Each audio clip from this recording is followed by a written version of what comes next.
તમે આ જોઈ રહ્યા હશો ત્યાં સુધીમાં વકફ બિલ પર સંશોધન સાથેનું બિલ રજૂ થઈને કદાચ પસાર પણ થઈ ગયું હશે। આ બિલ લોકસભામાંથી પસાર થઈ જશે। રાજ્યસભામાં પણ ભારતીય જનતા પાર્ટી પાસે સમર્થન હોવા છતાં ત્યાંથી પસાર થાય છે કે કેમ એના પર નજર રહેવાની છે। નમસ્કાર, આપની સાથે હું દેવાંશી।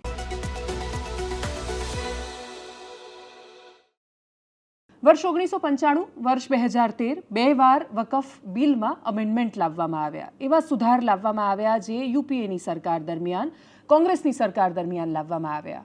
એ વખતે સર્વસંમતિ સાથે પસાર થયેલું બિલ આ વખતે શું કામ અટવાયેલું છે?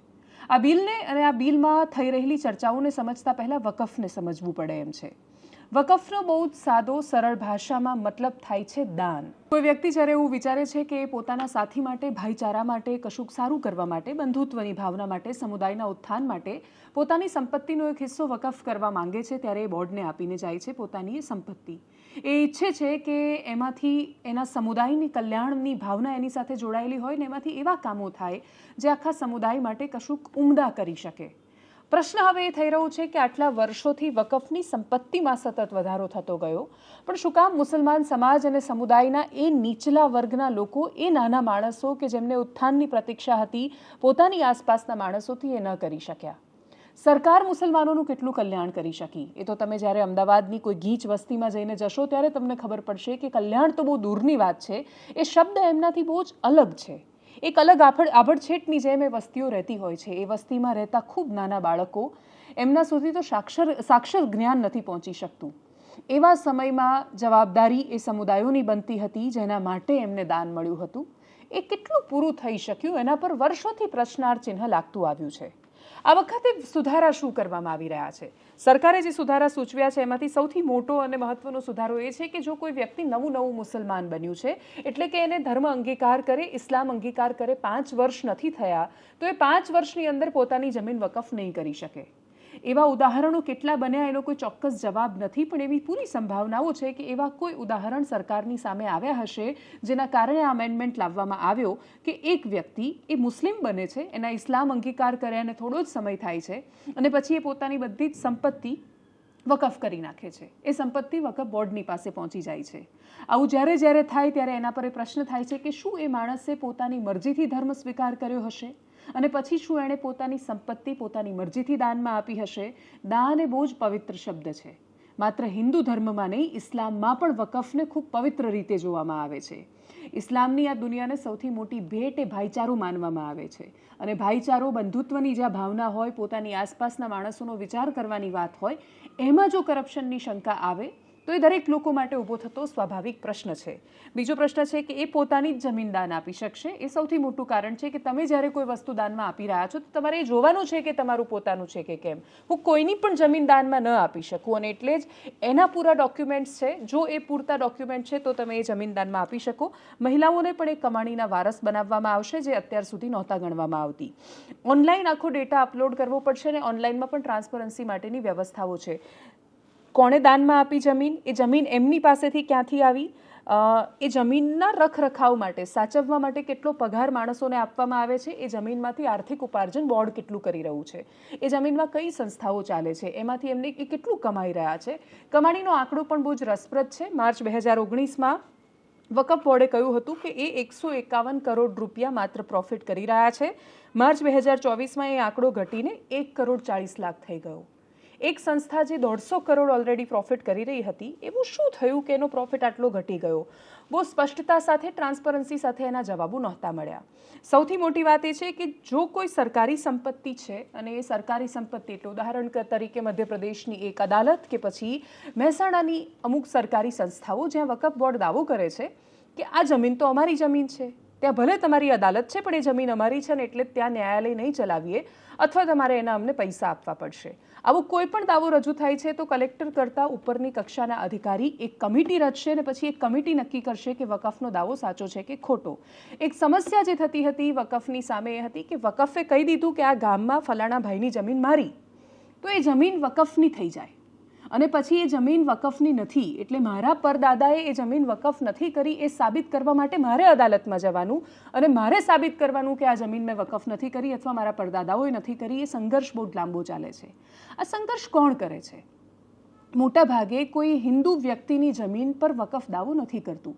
વકફ તો એ જ મુસલમાનની જમીન પર દાવો કરે છે ને એટલે જ આજે પણ વકફની અદાલતોમાં જે કેસ ચાલી રહ્યા છે એમાંથી મોટા ભાગના છે જે મુસલમાનો લડી રહ્યા છે એવું કહીને કે અમારા પરદાદાઓએ જે વકફ નહોતી કરી એ જમીનને પણ બોર્ડે પોતાની માની લીધી છે. વકફ એક એવી સંસ્થા છે કે જેની પાસે દેશમાં ખૂબ વિશાળ સંપત્તિ છે. એ સંપત્તિ આપવાવાળા વ્યક્તિઓનું દાન કરવાવાળા, જમીન દાન કરવાવાળા જે તે સમયના ખૂબ રહીશ માણસોનો ઉદ્દેશ્ય હતો કે ઇસ્લામ આગળ આવે, ઇસ્લામમાં માનવાવાળા, એમના સાથે રહેવાવાળા ભાઈઓ આગળ આવે. એ કેટલા આગળ આવી શક્યા એનો જવાબ આપણી સામે છે. આ વિષય પર થઈ શું રહ્યું છે? શું ખૂબ સ્પષ્ટતા સાથે આ મુદ્દો પાર્લામેન્ટમાં મુકાયો છે? શું પાર્લામેન્ટમાં આ બધા વિષયો પર ચર્ચા થઈ રહી છે? એનો જવાબ એટલે ના છે, કેમ કે આપણે ત્યાં એક અલગ પ્રકારની ડેમોક્રેસીમાં આપણે જીવવા માંડ્યા છીએ. સત્તા પક્ષ કોઈ જો વિષયને લઈને આવે છે તો સત્તા પક્ષના દરેક સાંસદો ક્યારેય એમાં કોઈ અસહમતિ એમને હોતી જ નથી. એમણે એક બિલ મૂક્યું મિનિસ્ટરે એટલે બસ એમણે હા જ પાડી દેવાની છે અને એ હા પાડતી વખતે પણ એ પ્રશ્ન નથી પૂછતા. પોતાની સરકારને પણ પ્રશ્ન તમે કરી શકો. સાંસદનો એ અબાધિત અધિકાર છે. સાંસદ છે જ એના માટે કે એણે પોતાની જનતાનું પ્રતિનિધિત્વ ત્યાં કરવાનું છે. પ્રધાનમંત્રીનું ચયન પણ ભારતમાં સાંસદો કરે છે. પણ આપણે હવે એક પાર્લામેન્ટરી ડેમોક્રેસી માત્ર વ્યવસ્થા પર રહી છે ને એટલે સત્તા પક્ષના ધારાસભ્યો પોતાની સરકારના નિર્ણયો પર પ્રશ્ન ઉઠાવે એ વાત બહુ દૂરની સાબિત થઈ ગઈ છે. અને વિપક્ષ હોવાનો મતલબ એ નથી કે તમે કોઈ પણ વાત માત્ર તર્ક વગર એ સત્તા પક્ષે રજૂ કરી છે એટલે તમે એમાં વાંધા જ ઉપાડશો અને એટલે જ વિપક્ષના સાંસદો કોઈ જ તર્ક આપ્યા વગર એ વાતમાં કઈ વાતો સામે વાંધો છે. મુખ્ય વાંધો જે ઉપસીને સામે આવ્યો, જે ઓવેસીએ પણ કહ્યું કે ભાઈ તમે નોન મુસલમાનને કેમ રાખી રહ્યા છો? હિન્દુ કોઈ પણ મંદિરની સમિતિ હોય કે કંઈ પણ હોય છે, કલેક્ટર ભલે એમાં હોય છે, સરકાર ભલે એનો એક હિસ્સો હોય છે, પરંતુ છતાંય એમાં મુસલમાન નથી હોતા એ ટ્રસ્ટમાં. આ પ્રશ્ન પર ચર્ચા થવાની જગ્યાએ મોટાભાગના લોકોએ એનો વિરોધ કર્યો. એ વિરોધ કેટલો ટકી શકશે કે કેમ એ ખબર નથી. અસદુદ્દીન ઓવૈસીનું કહેવું છે કે સીએએ વખતે આખા દેશમાં જે રીતે હડતાળો થઈ, વિરોધ પ્રદર્શનો થયા અને આખા દેશમાં ચક્કાજામ જેવી પરિસ્થિતિ પેદા કરવામાં આવી, જો આ બિલ પસાર કર્યું તમે દેશની સંસદમાં તો એ પ્રકારની સ્થિતિનું ફરી એકવાર ભારતમાં નિર્માણ કરીશું. સીએએનો વિષય અલગ હતો, વકફનો વિષય બહુ જ અલગ છે અને એટલે જ વકફના વિષય પર ભારતીય મુસલમાન જ અસદુદ્દીન ઓવૈસી કે બાકીના પક્ષોને કેટલું સમર્થન આપે છે કે કેમ એના પર નજર રહેશે. કેમ કે આમાં લડાઈ જો વકફની સામે લડી રહ્યો હોય કોઈ, અથવા માત્ર સુન્નીના એક તરફા પ્રતિનિધિત્વની સામે જો કોઈ લડી રહ્યું હોય તો એ આ જ દેશના મુસલમાન છે. આ સમસ્યા એ મુસલમાનની ખૂબ આંતરિક સમસ્યા છે. સરકાર એમાં બદલાવ લાવીને સુધાર કરવા માંગે છે. એને મુસલમાન સમુદાય સુધારની જેમ લે છે કે પછી એમની સાથે કરવામાં આવેલી દખલઅંદાજીની જેમ? અસદુદ્દીન ઓવૈસી શું બોલ્યા, દેશના ગૃહમંત્રી અમિત શાહ આ વિષય પર શું બોલ્યા, સમાજવાદી પક્ષ શું કહી રહ્યો છે, તૃણમૂલ કોંગ્રેસના નેતા શું કહી રહ્યા છે, દેશની સંસદમાંથી કયા પ્રકારની ચર્ચા સામે આવી રહી છે, કરીએ એના પર નજર. देश भर के मुसलमान भाइयों बहनों को कहना चाहता हूं, आपके वक़्फ़ में एक भी नॉन मुस्लिम नहीं आएगा. ये एक्ट में ऐसा कोई प्रावधान नहीं. मगर जो वक़्फ़ बोर्ड है और वक़्फ़ परिषद है, उसका काम क्या है? वक़्फ़ की संपत्तियां मान्यवर बेच खाने वाले लोगों को पकड़कर इसके बाहर निकालने का. वक़्फ़ के नाम पर औने पौने दाम में संपत्तियों को 100 साल तक किराए पे देने वाले लोगों को पकड़ना है. वक़्फ़ का जो पैसा होता है, इनकम जो गिरती जा रही है, जिसके माध्यम से माइनॉरिटी का विकास करना है, माइनॉरिटी को आगे बढ़ाना है, इस्लाम धर्म की सारी धार्मिक संस्थाओं को पुख्ता करना है. ये पैसा जो चोरी होता है ना, उसको पकड़ने का काम वक्फ बोर्ड वक्फ परिषद कर. न्याय के लिए तो अदालतें बनी है. और मान्यवर, यहां एक सदस्य ने कह दिया माइनॉरिटी इस कानून को स्वीकार नहीं करेगी. क्या धमकाना चाहते हो भाई? संसद का कानून है, सबको स्वीकार करना पड़ेगा. स्वीकार नहीं करेंगे मतलब क्या है? कैसे बोल सकते हैं कोई हम कानून को स्वीकार नहीं करेंगे? ये कानून भारत सरकार का है, हर एक पर बंधन करता होगा और इसको स्वीकार करना पड़ेगा. माननीय सदस्य लोग ये कह रहे हैं कि हमारे सदस्य नहीं है यहाँ पर जो हमारे साथी हैं, लेकिन अध्यक्ष महोदय मैं ये कहना चाहता हूं, ये जो बिल लाया जा रहा है भारतीय जनता पार्टी में एक मुकाबला चल रहा है। भारतीय जनता पार्टी के अंदर मुकाबला चल रहा है कि खराब हिंदू कौन बड़ा है। और ये बात अध्यक्ष महोदय मैं ऐसे ही नहीं कह रहा हूं। जो पार्टी ये कहती हो कि दुनिया की सबसे बड़ी पार्टी है, अध्यक्ष महोदय वो अपना राष्ट्रीय अध्यक्ष नहीं चुन पाए अभी तक। अध्यक्ष महोदय भारतीय जनता पार्टी क्या है?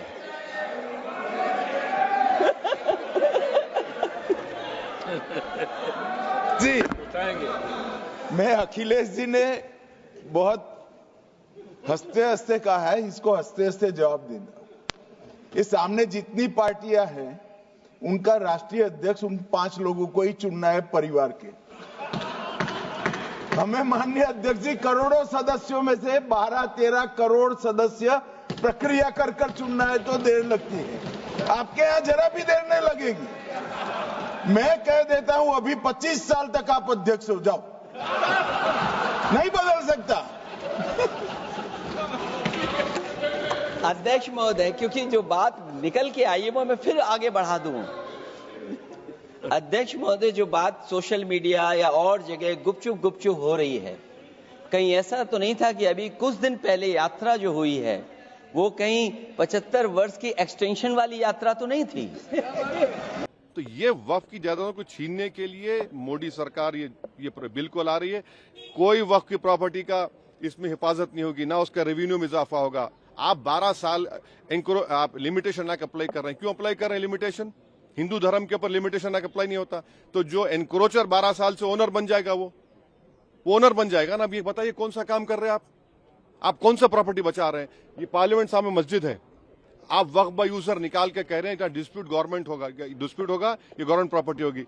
दिल्ली एलडीओ कहती है ये मस्जिद जो है हमारी है। कल कलेक्टर को आप पावर्स दे रहे हैं, गवर्नमेंट के ऑर्डर पे बोलेगा ये मस्जिद गवर्नमेंट प्रॉपर्टी, मस्जिद बंद हो जाएगी। फिर ये हम एग्जाम्पल दे रहे हैं आपको। अब इसका गवर्नमेंट कैसा इसका रद्द करेगी? अच्छा, आपके किरण रिजिजू हैं, वो बुद्धिस्ट हैं, क्या वो बिहार के एंडोमेंट बोर्ड मेंबर बन सकते? नहीं बन सकते। वो बोध गया बन सकते, जबकि कॉन्स्टिट्यूशन में आर्टिकल 25 में बुद्धिस्ट का डेफिनेशन भी हिंदू में आता है। मगर बिहार के एंडोमेंट बोर्ड में लिखा सिर्फ हिंदू, सिख भी नहीं बन सकता। सिख भी हिंदू होता है लीगली और बुद्धिस्ट भी होता है, वो भी मेंबर नहीं बन सकते। तो अब यहां पर लाके आप नॉन मुस्लिम को ला रहे हैं। क्यों ला रहे हैं? ताकि नॉन मुस्लिम ज्यादा हो जाए स्टेट वक्फ बोर्ड में। उसके बाद आप वक्फ बाय यूजर के निकाल रहे हैं कंडीशन के साथ, तो आप पूरा कब्जा कर लेंगे आप। ये हमारा जेन्युइन कंसर्न है। ये कोई वक्फ को बचाने के लिए, वक्फ को इंप्रूवमेंट कर नहीं लाया जा रहा है। मुसलमानों से मस्जिदों को छीनने के लिए, दरगाहों को छीनने के लिए कानून ला रहे हैं। Mr. Amir Ali said the Mohammedan laws owes its origin to a rule laid down by the Prophet of Islam and means the tying up of a property in the ownership of God the Almighty and the devotion of the prophets for the benefit of the human beings. As a result of the creation of a waqf, the rights of the waqif is extinguished and the ownership is transferred to the Almighty. It is religious. If it is religious, comes within the ambit and scope of Article 26 of the Constitution. Gujarat રાજ્યમાં મુખ્ય સમાચાર ડીસામાં ફટાકડાની ફેક્ટરીમાં થયેલો blast છે। આપણે ત્યાં નિયમ છે કે ગેમ ઝોનમાં આગ લાગે એટલે એક કામ કરો, એક સાથે બધા ગેમ ઝોન બંધ કરી નાખો, શરૂ કરી દો તમે। એક જગ્યાએ બધી જગ્યાએ રેડ પાડવાની શરૂઆત કરી દેવાની અને એક લાકડીએ બધાને હાંકવાના। એ જવાબ નહીં આપવાનો કે તમે અત્યારે સીલ કરી રહ્યા છો તો એને પરવાનગી આપવાવાળા કોણ હતા? જો તમારી પાસે ઓન પેપર કોઈ એસઓપી જ નથી, તમે કોઈ સ્ટાન્ડર્ડ ઓપરેટિંગ પ્રોસિજર બનાવી જ નથી, તો પછી શું કામ તમે એ માણસોને દંડી રહ્યા છો જે માણસો ખૂબ સરળતાથી સામાન્ય રીતે પોતાનો ધંધો કરવા માંગે છે? સરકારનું વિજિલન્ટ રહેવું, અધિકારીઓનું અને એજન્સીનું ખૂબ જાગૃત રહીને કામ કરવું અને બધાને એક લાકડીએ હાંકવા, એમાં બહુ મોટો ફરક છે। ડીસાની ઘટનામાં ખૂબ બધા ચહેરાઓ છે જે જવાબદાર છે, પણ એ ચહેરાઓની જવાબદારી કરતાં એ સૌથી મોટી જવાબદારી એ વ્યક્તિની છે જે એણે આ ફેક્ટરી ચાલુ કરવાનો નિર્ણય લીધો, કેમ કે એને સરકારે લાયસન્સ નહોતું આપ્યું। એનું ગોડાઉનનું લાયસન્સ છે એ રદ કરવામાં આવ્યું। પોલીસ ત્યાં ચેકિંગ માટે ગઈ. પોલીસ જ્યારે ચેકિંગ માટે ગઈ ત્યારે કશું જ નહોતું, સન્નાટો હતો, આખું ગોડાઉન ખાલી હતું. એણે જે એપ્લિકેશન આપી, એપ્લિકેશન રિજેક્ટ થઈ. દરેક જગ્યાએથી પોલીસે નેગેટિવ રિપોર્ટ કર્યો અને પોલીસના નેગેટિવ રિપોર્ટના આધારે ત્યાંના પ્રાંત અધિકારીએ એનું લાયસન્સ રિન્યૂ ન કર્યું. એ માણસે ગોડાઉન જેવો તો ફેક્ટરી શરૂ કરી નાખી, જેની પરવાનગી એને કોઈ પણ સંજોગોમાં ન મળી શકે. અમુક ટનથી વધારે તમારે જો એક્સપ્લોઝિવ રાખવો હોય તો એના માટે પરવાનગી તમને ગુજરાત રાજ્યની સરકાર ન આપી શકે. એના માટે તો તમારે નાગપુરથી પરમિશન લાવવી પડે ને લાયસન્સ રાખવું પડે. એ ખાલી બનાવવા માટે નહીં, રાખવા માટે ગોડાઉનમાં. આ એટલો ગંભીર અને સંવેદનશીલ વિષય છે. એક વ્યક્તિ એના માથા પર જ્યારે લાલચનું ભૂત સવાર થાય ત્યારે એ કેટલા માણસોનું જીવન જોખમમાં મૂકી શકે એનું આ ઉદાહરણ છે. મધ્યપ્રદેશથી જે 21 મજૂરોને લાવવામાં આવ્યા એમને કહેવામાં જ નહોતું આવ્યું કે તમારે ફટાકડાની ફેક્ટરીમાં કામ કરવાનું છે. આ વિષયમાં રાજનીતિ ન થાય એવું માનીને એ મૃતદેહો જે ઓળખાય એવા જ નહોતા, એ મૃતદેહો કે જેમાં લાશ છૂટી કરી શકાય એવી નહોતી, ખબર નહોતી પડતી કે આ એક માણસનો મૃતદેહ છે કે આ 2-3 ભેગા થઈને પોટલા વાળીને મૂકેલા છે. એવા લોકોના પોટલા બાંધીને હજી તો એમનો પરિવાર અહીંયા પહોંચે એને પહેલાં જ મોકલી દેવામાં આવ્યા મધ્યપ્રદેશ. એનો પરિવાર ત્યાં રહ્યો. પરિવાર ત્યાં હતો ત્યારે પત્રકારો જ્યારે એમની સાથે વાત કરવાનો પ્રયત્ન કરી રહ્યા હતા ત્યારે ત્યાં હાજર રહેલા અધિકારીઓએ સંવેદના બતાવવાની જગ્યાએ હકીકત પર પડદો નાખવાની કોશિશ કરી. એમણે કહ્યું કે અમે સંવાદ જ નહીં કરવા દઈએ. એ મીડિયામાં આવે, એ કેમેરા પર કશું બોલે તો અમારા પર પ્રશ્ન થાય. આપણે પ્રશ્ન કરવા જ નથી દેવો. સંઘર્ષના દ્રશ્યો સામે આવ્યા. એ સંઘર્ષની વચ્ચે પણ એ પત્રકારો જે છે અમદાવાદથી ડીસા ગયા હતા એ બધું જોવા માટે એમણે એ દ્રશ્યો કેદ કર્યા કેમેરામાં. એમણે પરિવારજનોની સાથે વાત કરી, એમણે એ પીડા સાંભળી, એમણે આપવીતી આખા ગુજરાતની સામે પહોંચાડી. સવાલ એ જ હતો કે મજૂરની મોતની કિંમત શું? જવાબ બહુ જ ફિક્સ છે, એ 4 લાખ રૂપિયા છે. એ મજૂર ટ્રેનની નીચે કચડાઈને મરે છે, એ મજૂર આ રીતે કોઈ પણ અકસ્માતમાં વગર કોઈ વાંકે મરે છે ત્યારે એના જીવનની કિંમત નક્કી થઈ જાય છે. સરકારો હાથ ખંખેરી લે છે કે આનાથી વિશેષ અમે શું કરી શકવાના. શું કરી શકવાનો જવાબ છે કે સરકાર જ કરી શકે છે. અને એ સરકાર જ કરી શકે છે એમાં બહુ જ સરળ વાત એ છે કે આપણી પાસે આટલી જગ્યાએ ચેકિંગ પર જવું પડશે, આટલી ફેક્ટરી આ વિસ્તારમાં ન ચાલી શકે, ન ધમધમી શકે, એ પ્રકારના નીતિ નિયમો છે.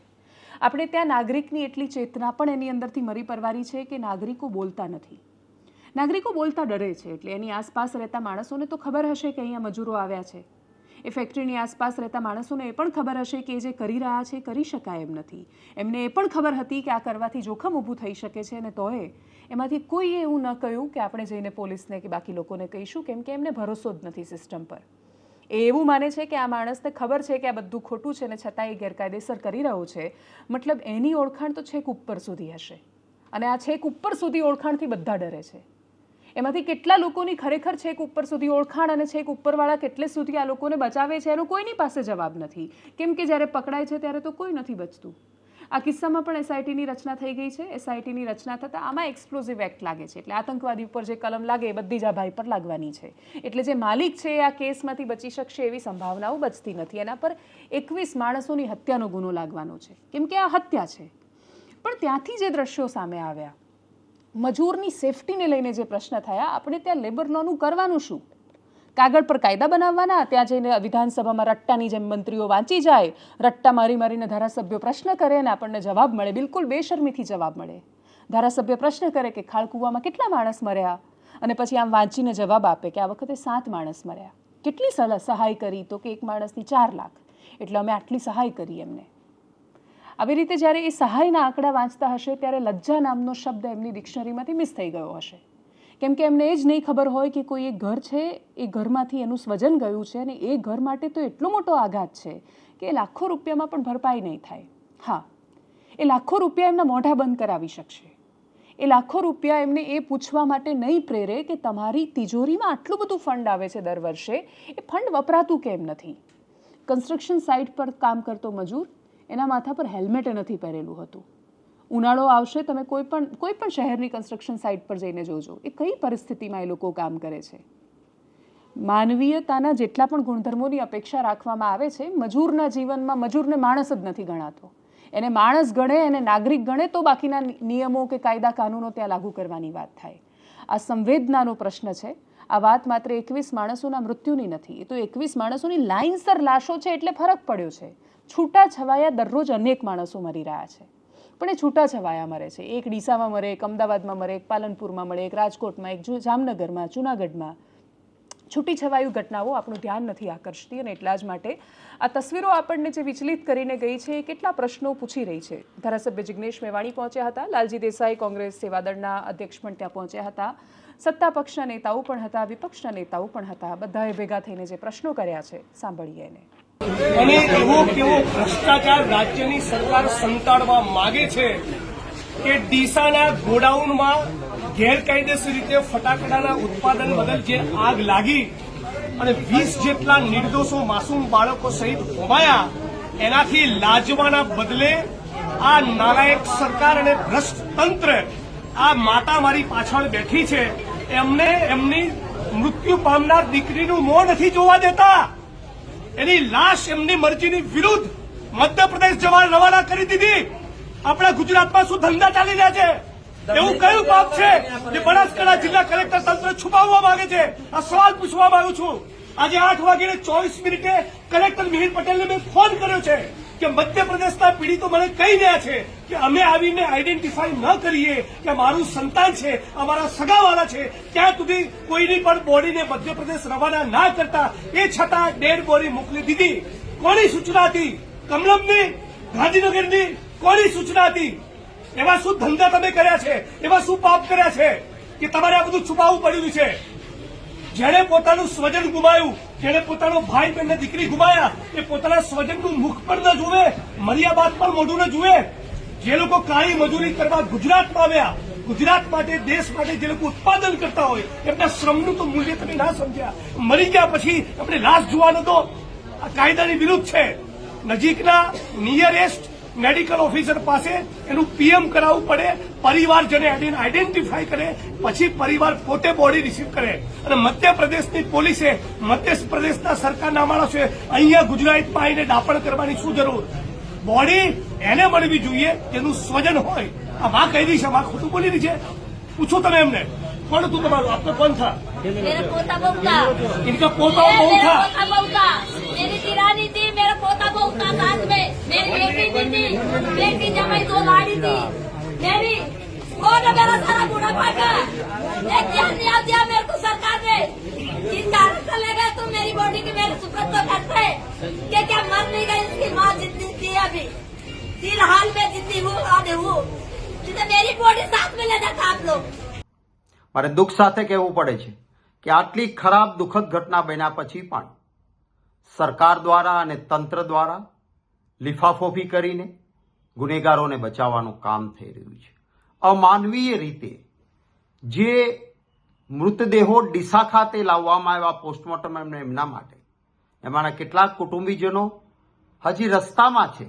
હોસ્પિટલ પહોંચે તે પહેલા, કુટુંબીજનો એકત્રિત થઈને આવે એ પહેલા મનમાની રીતે કોઈ એકાદ વ્યક્તિની સહી લઈને એ મૃતદેહોને રવાના કરવાનું ચાલી રહ્યું છે, એ યોગ્ય નથી. દુઃખ તો એ વાતનું છે કે જિલ્લા કક્ષાના ઉચ્ચ અધિકારી પાછા એક પ્રેસ નોટ રિલીઝ કરે છે અને કહે છે કે ફટાકડા બનતા નહોતા, આ સ્ટોરેજ હતું. આ ગુનેગારોને છાવરવાની પ્રવૃત્તિ છે. જો માત્ર ફેક્ટરી એ ફટાકડાના સ્ટોરેજ માટેની હતી તો એમાં આટલા બધા મજૂરોને ખાલી બોક્સ મૂકવા કે લઈ જવા માટે જરૂર ના પડે, અને જરૂર પડે તો પણ સતત એની જરૂર ન હોય. એટલે સ્થાનિક રોજગાર માટે સ્થાનિક મજૂરો જ લાવવા જોઈએ. મધ્યપ્રદેશથી મજૂરો લાવવા એ સ્પષ્ટ બતાવે છે કે અહીંયા ફટાકડાનું સ્ટોરેજ નહીં, ફટાકડાનું મેન્યુફેક્ચરિંગ થતું હતું. ફટાકડા બનાવવાની ફેક્ટરી હતી અને જેના માટેની કોઈ પરવાનગી નહોતી. આમ છતાં જિલ્લાના અધિકારી, જેની જવાબદારી છે કાયદો અને વ્યવસ્થા જાળવવાની, એ જો ખોટી પ્રેસ નોટ રજૂ કરતા હોય તો સરકારે તાત્કાલિક એમને સસ્પેન્ડ કરવા જોઈએ. જો સરકાર પોતે જ આમાં ગુનેગાર ન હોય અથવા ગુનેગારોને છાવરવા ન માંગતી હોય તો મારી પહેલી માંગણી છે કે સરકાર કડક પગલાં લે. એનાલિસિસમાં અત્યારે બસ આટલું. જો આપ અમને યુટ્યુબ પર જોઈ રહ્યા છો તો સબસ્ક્રાઇબ કરો, ફેસબુક પર જોઈ રહ્યા છો તો ફોલો કરો, અમારા વિડીયોને શેર કરો, અને સૌથી મહત્વની વાત, દેશ નાગરિકોથી મહાન બને છે. હે મહાન ભારતના મહાન નાગરિકો, રસ્તા પર કચરો ફેંકવાનું બંધ કરો. નમસ્કાર.